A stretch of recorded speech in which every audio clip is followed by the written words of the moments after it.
आपके जो अपोजिशन है अभी हाई कोर्ट गए हुए हैं जो पिछले चुनाव हुआ था, इसके बारे में आपका क्या कहना है? हमें क्या कहना, कुछ नहीं। अब फिर देखिए, हमने पहले भी बोला है, पटना से आपको बारून आने वाली जो सड़क है वो लिस्टेड नहीं है, वो जल्द ही लिस्टेड कर दी जाएगी।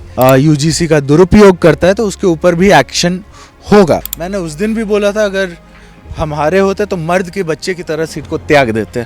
जी नमस्कार, मैं हूं चंदन भारती और आप देख रहे हैं सिटीयोग न्यूज़। मैं इस वक्त बिहार के औरंगाबाद में सिटीयोग इंस्टीट्यूट ऑफ टेक्नोलॉजी के कैंपस में हूं। महाशिवरात्रि चल रहा है। महाशिवरात्रि के खास अवसर पर विशिष्ट अतिथि के तौर पर नवीनगर के विधायक चेतन आनंद जी आए हुए हैं। सर, क्या बोलना चाहेंगे महाशिवरात्रि के अवसर पर यहाँ आकर कैसा लगा? बहुत अच्छा, और बहुत अच्छा कैंपस है।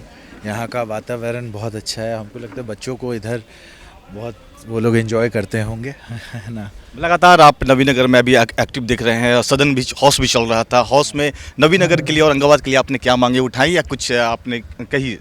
देखिए, लगातार हमारे क्वेश्चंस आए हैं, तारांकित प्रश्न सदन पटल पे। तो खैर वो तो लिमिटेड क्वेश्चंस को रखा जाता है, लेकिन एक बार मात्र एक क्वेश्चन से और एक बार दो क्वेश्चन से जो है हम बोलने से वंचित रह गए, है ना। लेकिन हाँ, मांगे यही थी कि एक तो आपको बारून में जो है बस स्टैंड का हमने मांग किया था, सरकार उसकी तरफ पॉजिटिव दिखाई दी।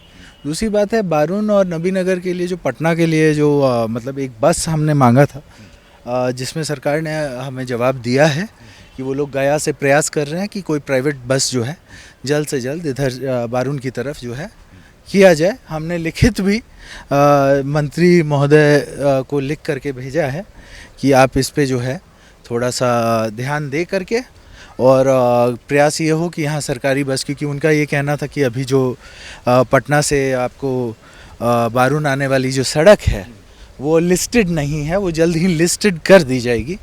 तो हमने बोला कि इसको प्रायोरिटी पे लिस्ट कर दिया जाए, ताकि यहाँ आवागमन में जो है लोगों को। एक पॉलिटिकल सवाल लेना चाहेंगे, आपसे जुड़ा हुआ है।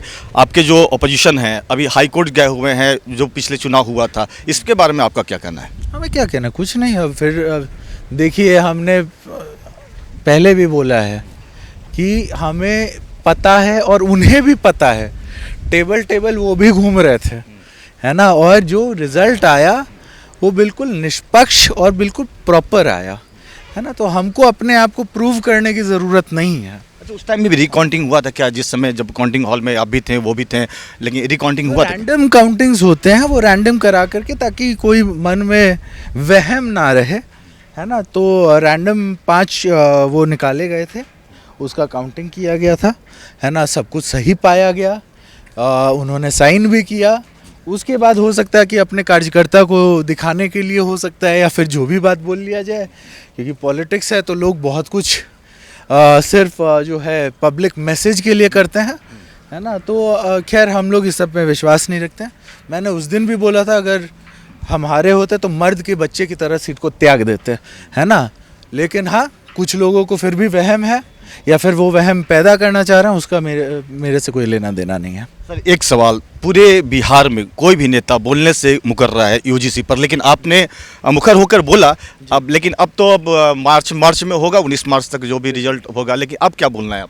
देखिए, हमें ये कहना है कि सुप्रीम कोर्ट पे पूरा भरोसा है हमें, है ना। किसी भी व्यक्ति के साथ भेदभाव नहीं होना चाहिए, है ना, चाहे कोई भी हो, है ना। और 2012 में जो रूल था, क्योंकि ये रूल तो आज का रूल नहीं है, 1950s से ही इसको बनाया गया था यूजीसी को, है ना। उसमें जो चेंजेस आए थे 2012 में आए थे, उसमें ये साफ साफ लिखा हुआ था कि जो भी व्यक्ति क्या कहते हैं, अगर यूजीसी का दुरुपयोग करता है तो उसके ऊपर भी एक्शन होगा। और हमारा उस समय भी यही कहना था कि ऐसा नहीं होना चाहिए कि इसका दुरुपयोग को जो है बढ़ावा दिया जाए, है ना। और सरकार को इसको लेकर के जो है चिंतित होना पड़ेगा। ये हमने पहले भी बोला था, सरकार ही नहीं बल्कि सभी को लेकर के इसको चिंतित होना पड़ेगा। संजोग से उसके हमको लगता है कुछ ही समय में, हमको लगता है कि